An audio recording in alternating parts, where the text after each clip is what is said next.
reporter here for Frontstretch.com at the Milwaukee Mile. I caught up with Daniel Dye. I believe it was an 8th place finish. First of all, Daniel, looked like you were pretty exhausted getting out of the truck. Are you all right? Oh, yeah, I was fine. I was just being lazy, getting out, sitting on the ground. Yeah, feel great. Good day, bunch of stage points. Decent finish, probably could have finished better. Our short run speed was pretty brutal. We needed a little bit of help. Yeah, just long run speed was really good. So happy with our number 43 champion container Chevy, ready to go to Bristol. What else did you need today to get a little closer to the front? Just short run speed, just needed to restart better. Truck came alive like 10 laps into a run, just those first 10 laps were we were struggling pretty hard, so just needed a little help there. Moving forward, what are your expectations for Bristol? Keep doing what we're doing, keep riding the wave, keep finishing the top 10, getting a lot of stage points. That's what we've been doing, that's what we're gonna keep doing. Did you learn anything today that you can use in the future? No, we don't go to anywhere that's like Milwaukee anymore, so learned that our 43 team is still doing good, and we're gonna continue to ride this wave for as long as we can. Okay, this is Daniel Dye, 8th place finisher. Thank you, Daniel. Thanks. Steve Leffew here with Frontstretch.com at the Milwaukee Mile. I'm with Rajah Caruth. Rajah, I think it was an 18th place finish, but gritty performance, almost got lapped in the first stage, kept battling. Tell me about your day. Yeah, it was it's not our day. I think we had a good day yesterday, and felt like we had set us up to have a solid day, and we had to start from the back, and just got to a decent spot there at the end of the first stage, and got some damage there at the start of the second stage. I gave myself some damage. I don't know. I felt like he kind of pulled up late, but I probably missed the corner as well. And then just kind of fought all day, just tried to get to the right side of things. And the balance of the truck wasn't bad. It just not having track position. It just was, not ideal. But I'm proud of my HemricCars.com, so Rajah Caruth for staying in the fight and staying, keeping digging. And so Bristol and Kansas are some really good tracks for us and for myself personally, so just got to execute at those places. All right, I'm gonna real quick pan over here where the damage was. Looks like they fixed it up pretty good. Was the truck returning back to its full strength after that front end damage? Yeah, I mean, I could tell I knocked the nose in, but my guys did a great job getting it back to shape. Literally, it just was hard without having track position there, and I think 11 sped and just kind of drove by everyone, and that was kind of how good they were. And we didn't have that, but I don't think we were a 18th place truck either. So, like I said, kind of day was not over before it started, but didn't do ourselves any favors with how we started it. So, what can you take out of it?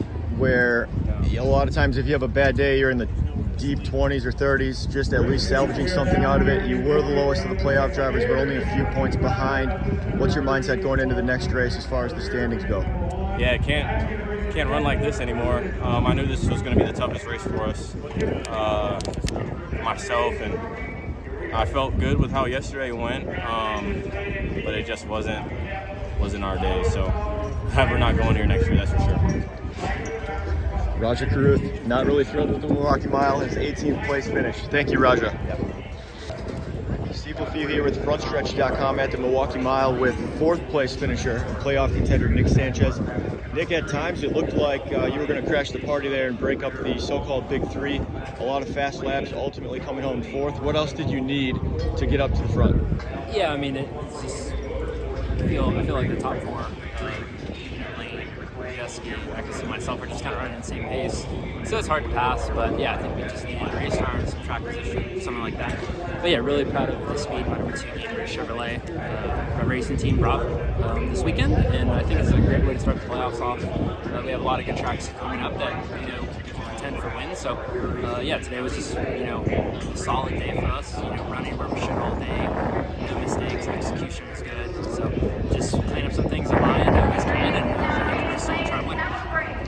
The execution is going to be key when you don't maybe have the fastest truck. How many races do you have to win in the playoffs in order to get to that championship race, in your opinion? it's all relative to the people you're racing, right? You know, the way it is this year, you know, I know the 98, the 19, and the 11, every race we're going to be competing against each other. So, you know, ultimately, you know, to trump them, you have to win. But I think if we keep on running those four, I think we'll all make it to the final four. But yeah, I mean, I think it's little things like the red restarts that is going to put me in a position to win ahead of them. What do you think about the flat track here at the Milwaukee Mile? Is this a track that you enjoy racing, or how does this fit with your skill set? I mean, you know, for my skill set, it goes against everything I naturally do as a driver, but because of that, I like coming here because it allows me to work on some things I need to work on as a driver. And it's a short track, and you know, I think this year we haven't been the best on short tracks. I haven't been the best. It's a good place to have a good run, and I think it's a lot like New Hampshire. So get some reps in a track like that, and yeah, it's just a totally different style, and I love it. Good question, or good answer. Last question. Did you learn anything here today that you can use in the future here as we go through the playoffs? Yeah, I mean, I think it's just execution, right? You know, when you run up front all day, you're going to accumulate points, and you know, in our case, it sucks to finish fourth, but I'm sure, I don't know where we are in points, but we had a good point today. So this is what we need to do for the final 6 races, and I think if we do this, we'll be running in Phoenix for championship. Nick Sanchez, 4th place finisher here at the Milwaukee Mile. Thank you, Nick. This is Custom Patch Hats. But what makes us custom? Well, that actually begins with you. We're just bringing your unique vision to life. No knockoffs, no lookalikes. Your design is one of a kind. We know hats, we know design, and we know quality. The proof? It's in our production. Hand-stitched with precision and care. You know and trust. A one-of-a-kind patch deserves a one-of-a-kind treatment. All the way to your doorstep. It's how we keep it custom. Trenton Warsham with Frontstretch.com. Come back for more great racing videos. And if you like us, don't forget to hit the subscribe button.